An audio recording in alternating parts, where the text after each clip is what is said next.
Que a graça e a paz de nosso Senhor e Salvador Jesus seja contigo. Chegamos ao último tema desse trimestre, recompensas da fidelidade. O verso para memorizar diz assim: O Senhor disse, muito bem, servo bom e fiel, você foi fiel no pouco, sobre o muito o colocarei. Venha participar da alegria do seu Senhor. Mateus 25, verso 21. Aleluia. É impossível o ser humano alcançar a salvação por si próprio. Impossível. Apesar disso, existe a recompensa eterna para aqueles que são fiéis. Nós somos motivados a obedecer e guardar os mandamentos de Deus, como diz no Salmo 19, do verso 7 ao 11, no finalzinho. Por eles se admoesta o teu servo, em os guardar a grande recompensa. Ou seja, em guardar os mandamentos de Deus existe grande recompensa. Aleluia. A salvação é unicamente pela graça, pelos méritos de Jesus. Mas a Bíblia nos motiva a fazer o bem, usando também exatamente a recompensa eterna como motivação suficiente. Na parte do domingo, recompensa pela fidelidade. Leia Hebreus 11, verso 6. O que esse verso deve significar para nós? Como devemos responder a esse texto? E também Apocalipse 22, 12, Isaías 40, verso 10 e 62, verso 11. O que esses textos ensinam?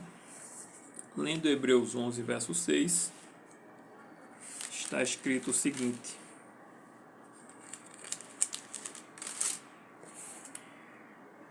De fato, sem fé é impossível agradar a Deus, porquanto é necessário que aquele que se aproxima de Deus creia que Ele existe e que se torna recompensador ou galardoador daqueles que o buscam. Aleluia. Isaías 40, verso 10, diz o seguinte: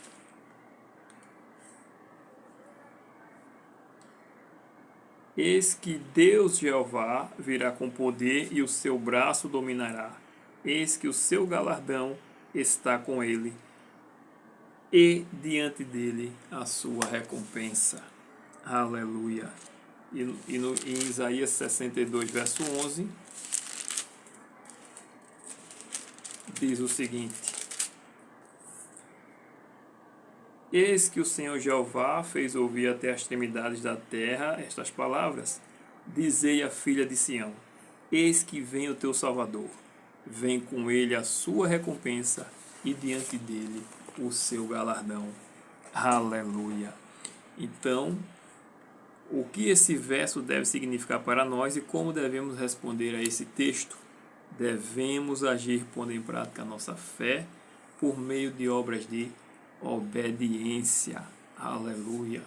Coloque sua fé em prática por meio das obras de obediência. As obras não nos salvam, mas elas nos ajudam no processo de santificação. E elas evidenciam a nossa fé, elas evidenciam onde está o nosso coração, onde está o nosso tesouro. Aleluia. A salvação é pela graça. E se é pela graça, já não é pelas obras. Do contrário, a graça já não é graça. Romanos 11, verso 6. Recompensas, então, em vez disso, são a obra de Deus por nós e em nós. Esta é a diferença. Não é o que fazemos, mas é o que Deus faz por nós, por meio dos méritos de Cristo, a salvação, o seu perdão, a remissão dos pecados, e em nós, que são as boas obras. Porque sem o Espírito Santo de Deus, nós não podemos fazer nada. Na parte de segunda vida eterna, em Romanos 6, verso 23, está escrito: Porque o salário do pecado é a morte, mas o dom gratuito de Deus é a vida eterna por Jesus Cristo. Amém. E João 3,16, porque Deus amou o mundo de tal maneira que deu seu Filho unigênito para que todo aquele que crê não pereça, mas tenha vida eterna. Então é um contraste, ou vida eterna com Jesus eternamente, ou morte eterna. Só existe duas opções, vida ou morte. Viver com Jesus eternamente ou morrer. O que você escolhe? A Bíblia é clara, a Bíblia não existe vida sem Jesus. Jesus, o nosso Deus, ele é a fonte da vida, tanto da nossa vida, como vemos agora, como também da vida eterna. Não existe também o ser humano queimar por toda a eternidade. Ele está afastado de Deus, ele não pode viver sem Deus. O texto deixa claro, o salário do pecado é a morte, e é a morte eterna. E o dom gratuito de Deus é a vida eterna por Jesus Cristo, porque todo aquele que nele crê não vai perecer, mas vai ter a vida eterna. Então é a Bíblia quem fala, ou vida eterna, ou morte eterna. Em João 14, versos 1 ao 3, está escrito: não se turbe o vosso coração, credes em Deus, crede também em mim. Na casa de meu pai há muitos quartos, se não fosse assim eu vos teria dito, mas vou preparar-vos lugar. E quando eu for, virei outra vez, para que onde eu estiver, estejais vós também comigo. Aleluia. O conselho do Senhor para nós no verso 1 é: não se turbe o nosso coração, não nos preocupar, mas crer em Deus Pai e em Deus Filho. E nos versos 2 e 3, ele nos promete morar com ele eternamente. E será que isso não seria motivo suficiente para eu permanecer na fé, independentemente do caminho que venhamos a trilhar, das provações que venhamos a passar, das privações, dos aperreios desta vida? Será que não é motivo suficiente essa promessa de Deus para nós, temos a vida eterna, de vivermos com Jesus eternamente? Hoje já vivemos com Ele por meio da pessoa do seu Espírito Santo. Mas vai chegar o dia que veremos e estaremos com Ele verdadeiramente. A morte de Cristo na cruz em sua primeira vinda é a nossa maior garantia da segunda vinda, pois sem a segunda vinda, que proveito teria a primeira? A mesma certeza que nós temos de que Jesus morreu por nós na cruz, podemos ter de que Ele virá outra vez. E quando eu for preparar um lugar, voltarei e os receberei para mim mesmo, para que onde eu estou, vocês estejam também. João 14, verso 3. Amém. Temos essa certeza. Tudo que está profetizado na palavra de Deus acerca de Jesus, ele cumpriu. Ele disse que viria a primeira vez, ele disse que morreria, ele disse que ressuscitaria, ele disse que ascenderia ao céu e ele disse que vai voltar. E Jesus não mente. Assim como há apenas dois caminhos e dois senhores a seguir: ou Jesus ou o diabo, ou vida eterna ou morte eterna. Terça-feira, a Nova Jerusalém. Chegará o dia em que Deus estabelecerá o seu trono entre os seres humanos, entre os homens. E a pergunta é: você está preparado? Você almeja esse dia? Quando vem as provações, em que você pensa? Qual o verso bíblico que vem em sua mente? Será que você pensa na eternidade? Será que você pensa nesses versos de Apocalipse 21, que fala do novo céu, da nova terra, da cidade santa que vai descer? Ninguém vai viver no céu eternamente, mas a cidade santa vai descer. Aqui será o centro do universo, essa terra que foi manchada pelo pecado. E em Apocalipse 21, verso 13 é dito: então ouvi grande voz vinda do trono de Deus, dizendo: eis o tabernáculo de Deus com os homens. Deus habitará com eles, eles serão povos de Deus, e Deus mesmo estará com eles. Aleluia. E, consequentemente, onde Deus habita não existe o mal. Por isso o verso 4 diz: ele enxugará dos olhos toda lágrima, e a morte já não existirá. Já não haverá luto, nem pranto, nem dor, porque as primeiras coisas já passaram, né? Todo o sofrimento, a queda do homem e tudo o que o pecado trouxe já passaram. Então temos aqui algumas promessas, né? Novo céu, nova terra, cidade santa, já não haverá mais morte, Deus acabará com todo sofrimento e Deus habitará conosco. Aleluia.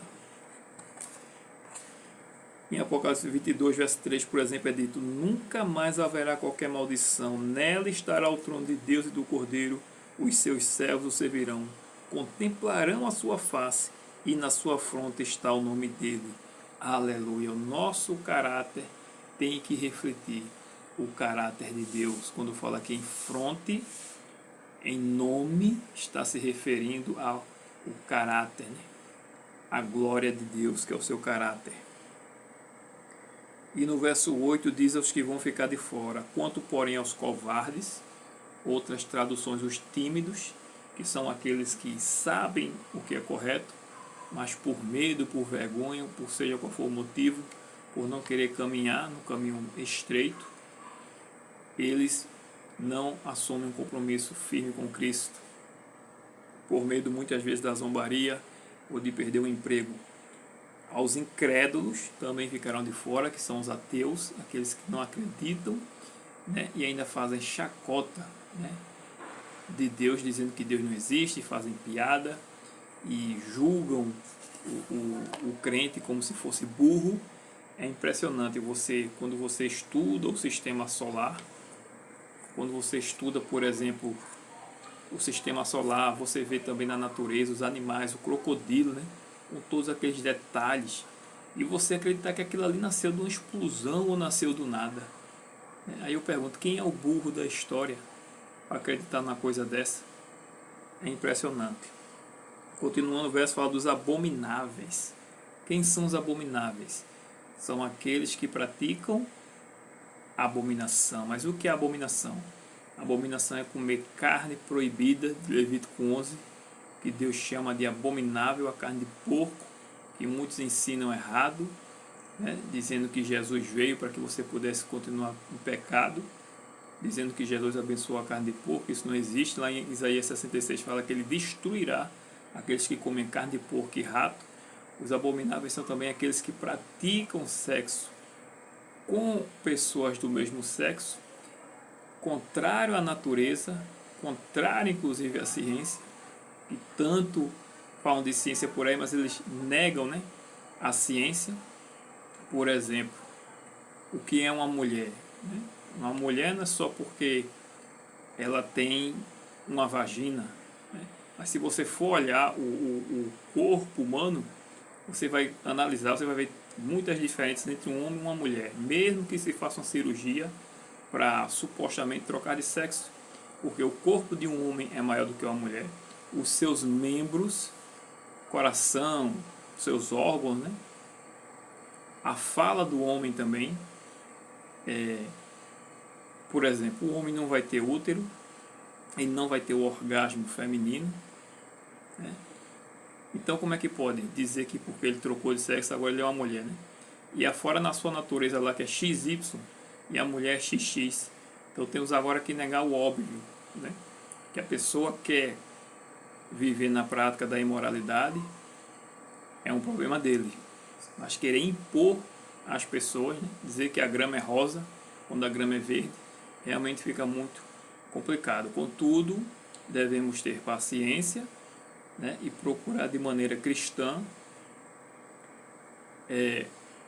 não digo assim que se conformar, né, mas aceitar as pessoas como elas são e orar por elas, né, procurar fazer amizade, demonstrar interesse com elas como Jesus fazia. Mas esses são abomináveis, os que comem carne de porco, os que praticam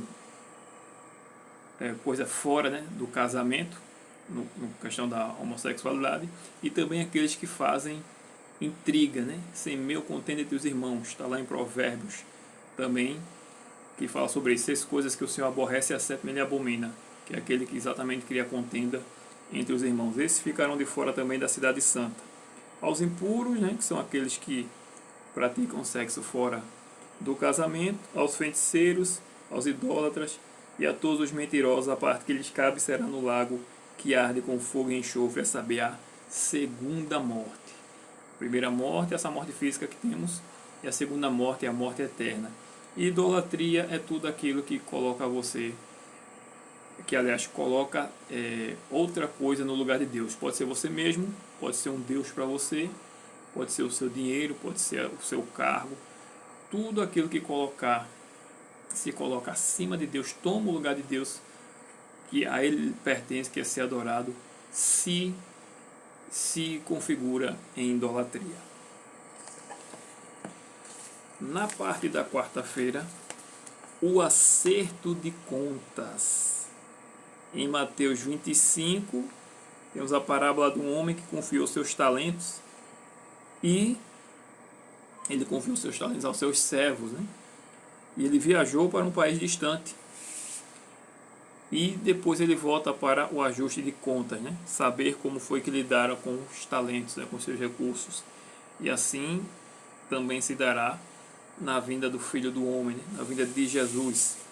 E não apenas os talentos, como a gente compreende, mas aqui tem uma linguagem bancária, então exatamente também os recursos, né? O que é que estamos fazendo com os nossos recursos, né? Será que temos usado nossos talentos, os nossos recursos para a glória de Deus?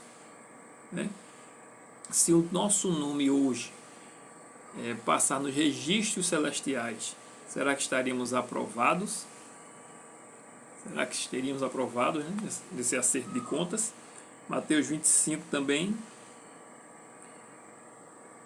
já no final dessa parábola, né, Mateus 25, do verso 20 ao 23, Jesus diz, né, ou aquele homem diz, né, aos que foram fiéis ao seu dinheiro: servo bom e fiel, entra na alegria do teu Senhor.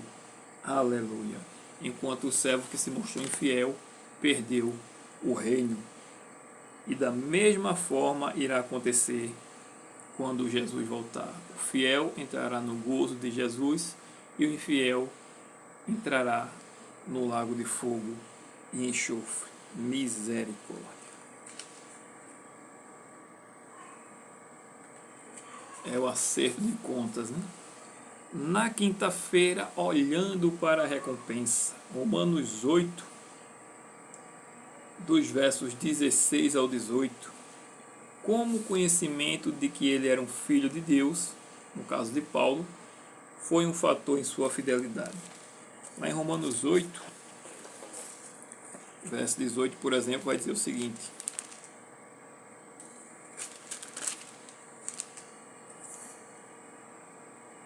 porque para mim tenho por certo que os sofrimentos do tempo presente não podem ser comparados com a glória a ser revelada em nós. Nada que venhamos a sofrer no tempo presente pode ser comparado com aquilo que Deus tem preparado para nós. Então isso lhe ajudou a enxergar todo o contexto do conflito que vivia, e pela certeza de ser filho de Deus, ele vivia para o reino dos céus, porque ele sabia que ele era um herdeiro. Em Timóteo, qual é a mensagem crucial? Em 1 Timóteo capítulo 6, dos versos 6 ao 12. 1 Timóteo capítulo 6, dos versos 6 ao 12. Está escrito assim: de fato, grande fonte de lucro é a piedade com o contentamento, porque nada temos trazido para o mundo, nem coisa alguma podemos levar dele. Tendo sustento com que nos vestir, estejamos contentes. Ora, os que querem ficar ricos caem em tentação e cilada e em muitas concupiscências insensatas e perniciosas, as quais afogam os homens na ruína e perdição.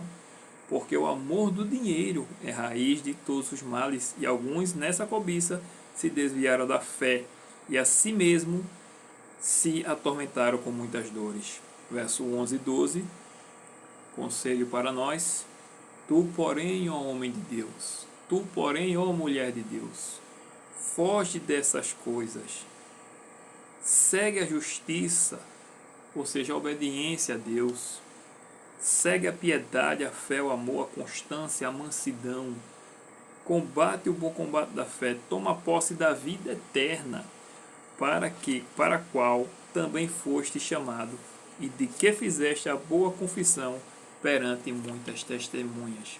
no dia do seu batismo, no dia que você sobe lá na frente, para dizer que crê no Senhor Jesus como seu único Senhor e Salvador da sua vida, que crê que Ele morreu por você, que crê que Ele voltará, que crê que existe um santuário celestial, onde Jesus estará julgando todas as coisas, e que crê que a norma do juízo é a lei de Deus, os 10 mandamentos, em especial o grande ponto de controvérsia no tempo do fim, o sábado, que hoje vem sendo pisado e infelizmente vai continuar sendo pisada enquanto houver infidelidade nesse mundo.